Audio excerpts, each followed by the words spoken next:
Welcome back to the Elise podcast, where we help women in perimenopause and menopause thrive unapologetically from the inside out.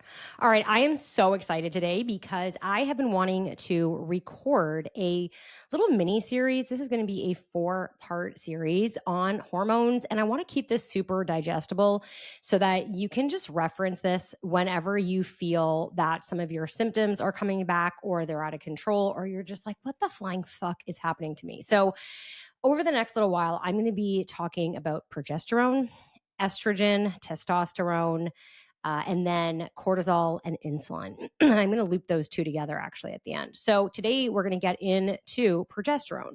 Why are we going to start with progesterone? Well, when perimenopause kind of starts, kicks in, activates, which is typically around late 30s, sometimes early 40s, but we're seeing it even mid 30s, even earlier and earlier. But what is the first symptom or the first sign is that drop in progesterone. Now, pause for a second. If you're listening to this, then likely you're a woman. And at some point in your life, maybe likely you were cycling. So you were getting a period every single month. And I'm guessing that every month you got your period, you felt like shit right before your period. All right. So that is your luteal phase. That late luteal phase is from ovulation into like day 1 of bleed. All right. So that's your luteal phase. And your luteal phase is broken into 2 stages as well. So earlier and then later. That late luteal phase is when progesterone falls really hard and we have an imbalance of estrogen to progesterone. Okay. So like estrogen is kind of staying up, progesterone drops significantly. So there's quite a deviation between the two. All right. On another news, I really feel like I'm having a hot flash as I'm recording this. If you're watching this on YouTube, you're probably watching me sweat. So that's a first for me. So yeah, welcome to perimenopause in real time. Anyways, I digress. This is the first hormone that starts to fall. So it's like when you're cycling every month, you're having a mini menopause, right? Except the difference is that day 1 of bleed, because you're bleeding, then estrogen will fall back down and then we start the cycle all over again. Okay. So in perimenopause, what happens is progesterone starts to fall. I wrote myself some notes, so I'm looking down, not just because I'm trying to wipe the sweat off my face. But what is really happening is, think of progesterone and estrogen. I've talked about this before. They are sisters. They like to kind of hang out together, but they are non-identical twin sisters. So they're like born the same day. They share the same things, but they are very different in their structure and DNA. And so estrogen is like, think of estrogen as like your sexy, fun hormone, like the sister that just wants to have a really good time, that is like, let's go out and hang out and, get into some weird shit. And progesterone is like, no, we must like tell mom and dad where we're going. And, they probably have a spare key hidden somewhere, that more responsible sister. That's progesterone. And so progesterone really, if you think about it, is like balancing estrogen. Without progesterone, estrogen is going to fucking like go crazy. She's going to get into some stupid shit and like, blow up the town or something. So progesterone is really helping that. And when we look at that imbalance in estrogen, this is where it's coming from. It's typically coming from either excess estrogen and I'll talk about this when I talk about estrogen, but progesterone is what's helping like anchor it so that we don't get estrogen dominance, which is something that I've struggled with for a very long time. And I will talk about that again on the next part series of that. So progesterone is like the calming sister. All right. She's like, no, that's not great. We can't do that. Think of her as the one that's going to be the grounding one. She's reducing anxiety and she's supporting GABA production. So GABA is the hormone that is like, I would like to say like GABA, like the chilled hormone. You want this hormone in your body to keep you nice and relaxed. And because of that, she's also responsible for sleep.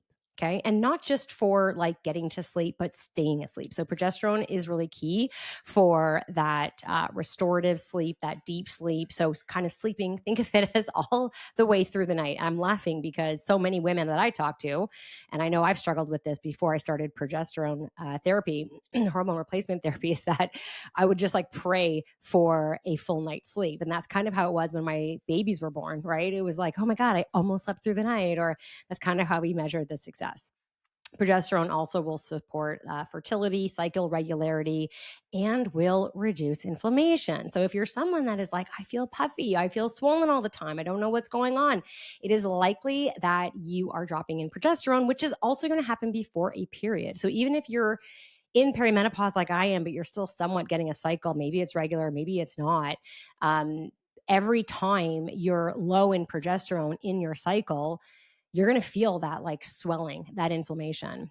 So it is the first hormone that declines, and then it's going to pull estrogen down with it. But it typically starts, I would say, the way I like to describe this timeline is like, assume it's the average is like 10 years that it takes for a woman to transition into menopause. And the average age of when a period stops completely is 52. So if you do the math, then we're starting perimenopause around our early 40s. But some women are earlier and some women are later. All right.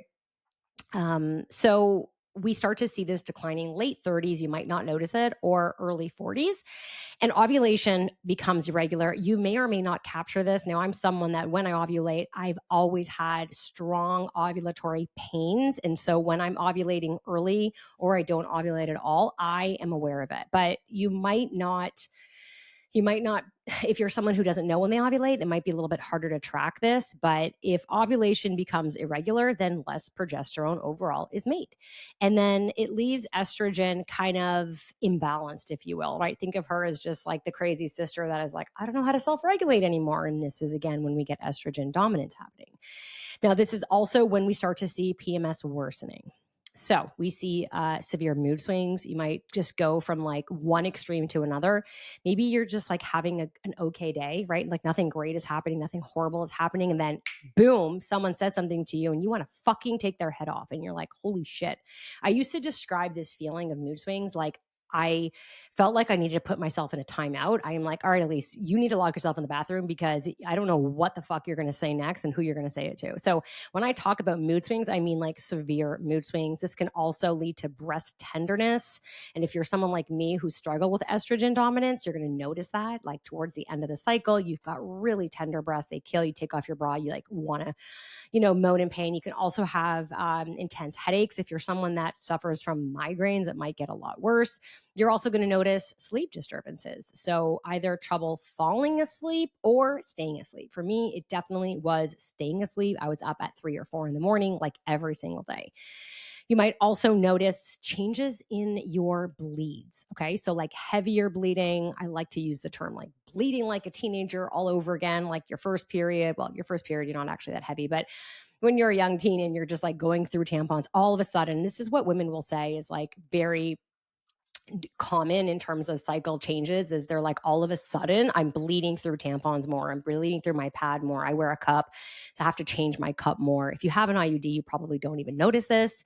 Heightened anxiety. This is the big one for me. One of the big motivators for me to get an HRT along with the sleep disruption was anxiety. I never really had or struggled with anxiety until I started perimenopause. And for me, it was a huge shift. Now, I want to make it super clear that anxiety, because of that drop of progesterone, is hormonal. All right. It is not chemical, meaning it's not from the brain. It is from the hormones that obviously the brain, but that the ovaries are releasing here. So the treatment for it is going to be different. So if you're someone who is like, oh my God, I'm anxious, and you go to your doctor and your doctor puts you on anti-anxiety meds, and then you're like, yeah, I didn't do anything.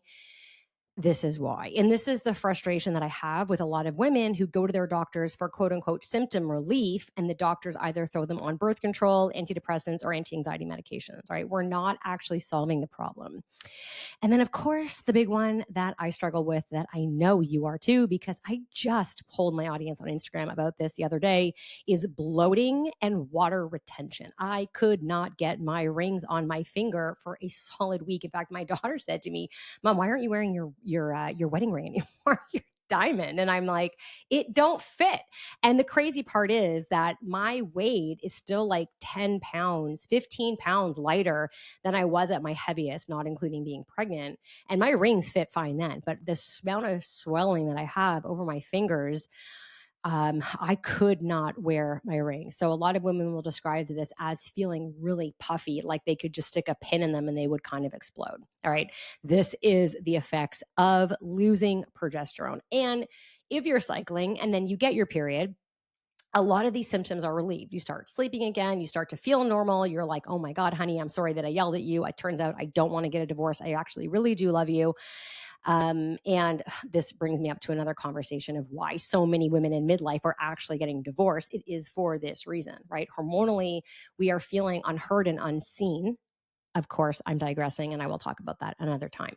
So the big priorities you want to be doing right now, if you're starting in perimenopause and you're noticing these changes, is really double it down on sleep hygiene. So making sure that I actually have a resource. If you, I'll see if I can link it below. If I can't, then just message me on Instagram, sleep hygiene, and I'll send you a resource. I have all on that, but it is about, making sure that you're off your screens an hour before bed, that you are using, you know, blue light blockers if you are on some device, too close to bedtime, sleeping in a dark, cool room, really like unwinding from the day. Journaling is really great. Another one is stress management. I know we talk about stress management all the time, but girl, you cannot handle shit now like you used to. So when I say your life depends on it, I mean, fucking journal and double down on all things stress management now more than ever. Go for walks.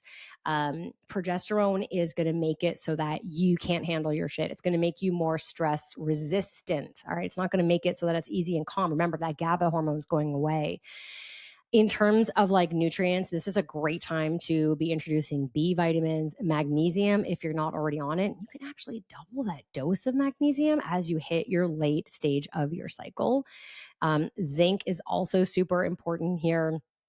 And then really getting into your cycle health if you're still cycling. So like track when you're ovulating. I use an app called Clue. I have the free version. I've never upgraded it, but it does help me right now. It actually helps me now more than ever because my cycles are not regular anymore. So I will track when I think I'm ovulating, and then I can understand exactly, all right, here's where shit's going to hit the fan. This is where I need to double down, maybe arrange your schedule a little bit differently. I'm not going to be working as long hours. I'm going to make sure that I'm not, having things too close to bedtime. The more proactive you can be here, the better. All right. Hopefully this was digestible. This was helpful. And I will see you on the next one where we talk about estrogen.